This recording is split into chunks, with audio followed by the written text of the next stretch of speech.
This video is for business owners and leaders who want to boost their sales by selling less directly or more slowly.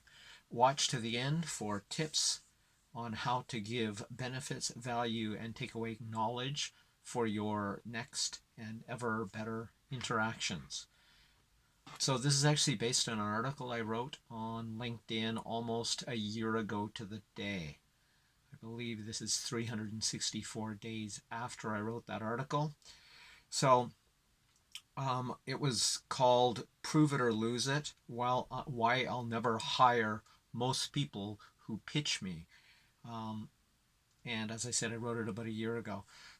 The reason I wrote it was because you go to these networking events and everybody is like, buy my stuff, buy my stuff. It's like, hi, what's your name? And it's just the majority or the rule rather than the exception, and it will be the exception who your customers are most likely to buy from. I love this saying. A friend of mine, Scott Dell, Dr. Scott Dell, said this to me, and then I later learned it was also in a book. So he was probably quoting the book, but either way, it's a brilliant insight that I couldn't agree with more, and that is people do business with people, not businesses. Um, Most people essentially do nothing to prove why I should or you should um, like or trust them. Obviously, you've just met them, so you know them sort of, but they don't give you any evidence, any reason to want to know them more, to like them, or to trust them. And that's the big issue here, I think, really. Most people essentially do the opposite of what they should do while they're networking. It's like, here's my crap. It's good. Buy it. So what? How do I know it's good? I don't know you. I'm not sure I like you yet. And I can't trust you because how could I trust somebody I've just met? So this is essentially a sort of a strategic to-do list or a strategic frames you can use for yourself to improve these results if you're doing any of those things, and sadly most people are thinking that's the only way it can be done. Even if they've read the books, many people say, yeah, I read that book, but I do it this way. So first of all, things you should do is reach out to your prospects to build a relationship first. So whether this prospect is somebody you've just newly met, even if you just exchanged business card and that was it, that's fine. But when you reach out with the purposes of building a relationship first. That should come before you make any attempt to sell them anything.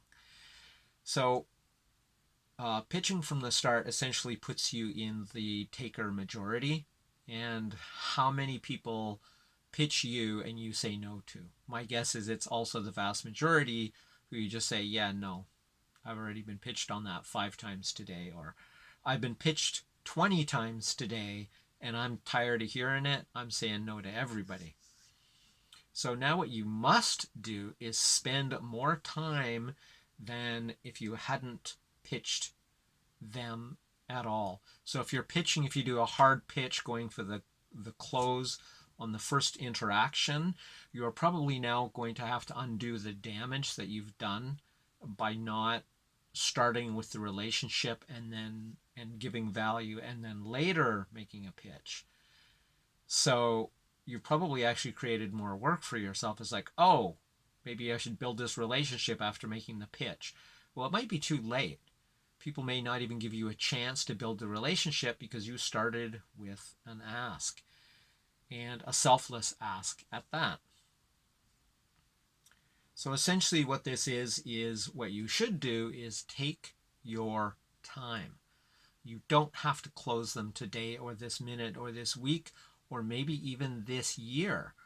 And if you flip from what you're probably doing or what most people do into the idea of, I don't have to close them now, I don't have to close them for a long time, and you just do that, 18 months from now, you're going to be getting a whole lot more sales. You continue to do what you're doing, this new frame, and you might be now closing people from 3 or 6 or 18 months ago, whatever it happens to be, but you're still selling, selling, selling, and your conversion goes way up because you started with the relationship and you've developed that over time. So basically what it is unless you're singular or unique while not pitching someone or pitching your prospects, you probably won't get a second chance. They'll just say no, and that'll be the end of the interaction. And in the vast majority of cases, the relationship, because there was no relationship started, so they have no compelling reason to build it. You gave them none of that. So you should expect realistically, as most people know now, that it probably takes at least 7 exposures to the value you offer, the benefits you can give before your prospects are likely to buy. So what you should really do is, unless you have something so incredible that everybody is running out to buy it already and begging you to buy it to sell it to them. How often has that happened? Yeah, exactly. Be confident but humble. Of course, you should be confident in your product. If you don't believe in your product, you shouldn't be selling it. You should find something else to sell. But be humble.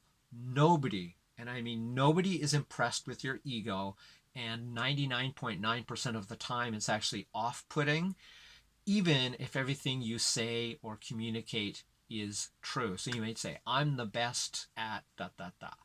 So if I go, I'm the best at neurocognitive leadership and design, well, I'm also the only. That frame is my own creation.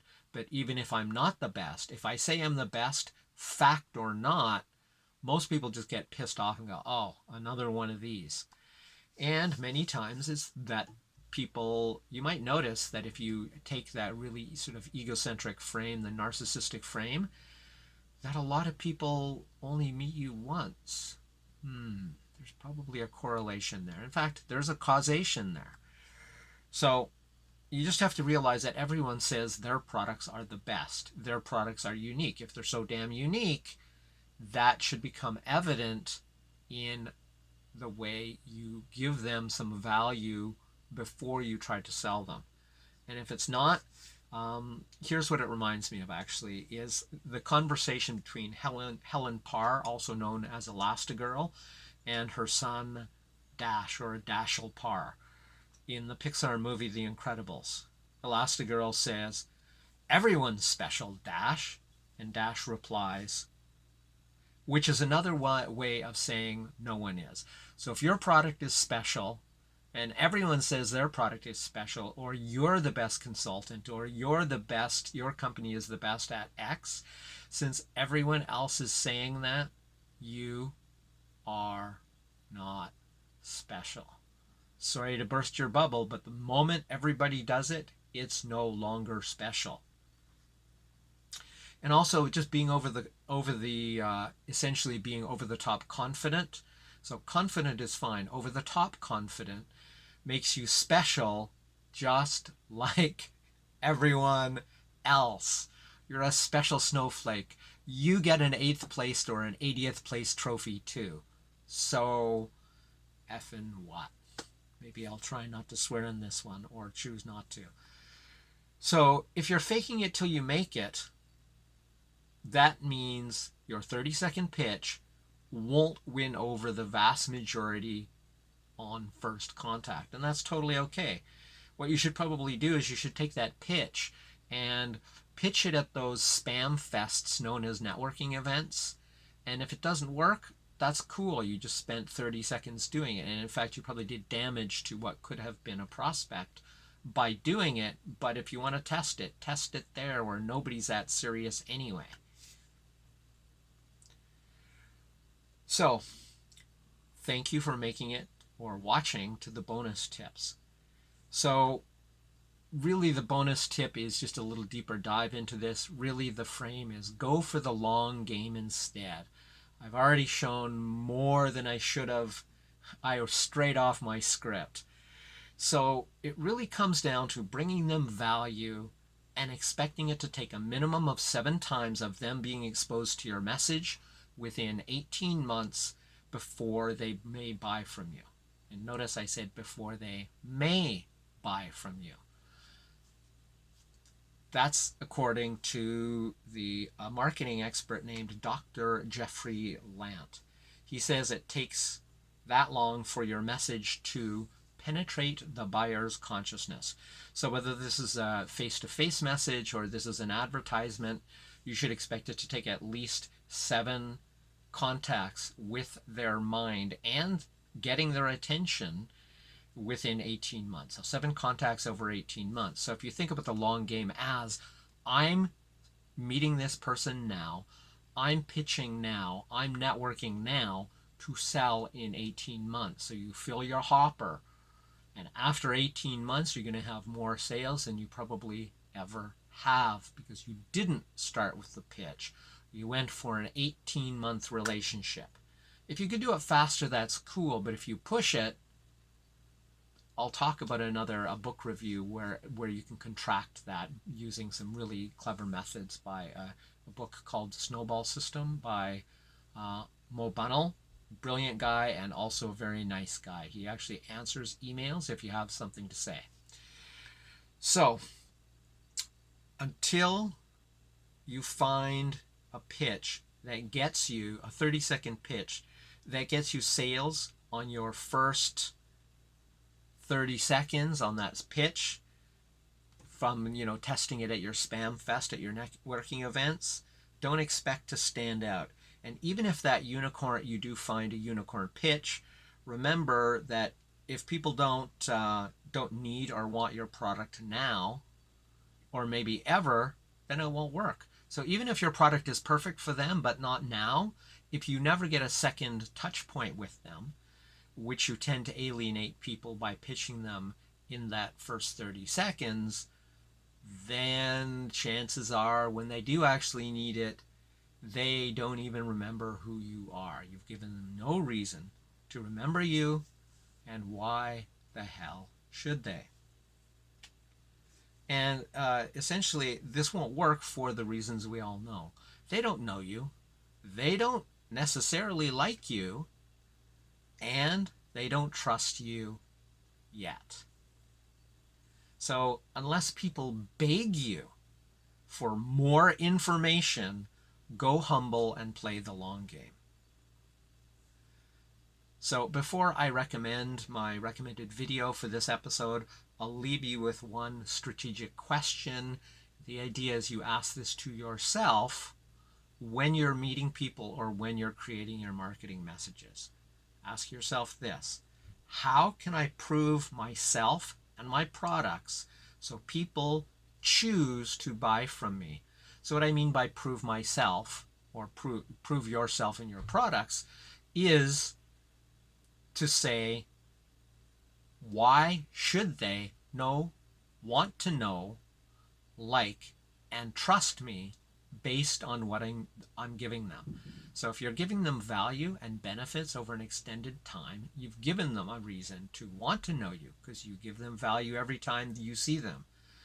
To probably like you because you give them value and it's a worthy use of their time every time you see them. And trust you.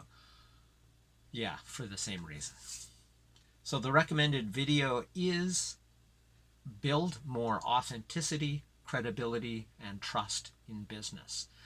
You can either click it right up here or check it out in the description, depending on where you watch this episode. This has been Crush It Club 220, the Know, Like, and Trust Factor. Prove it or lose it in marketing. My name is Tim B. Green. Bye for now.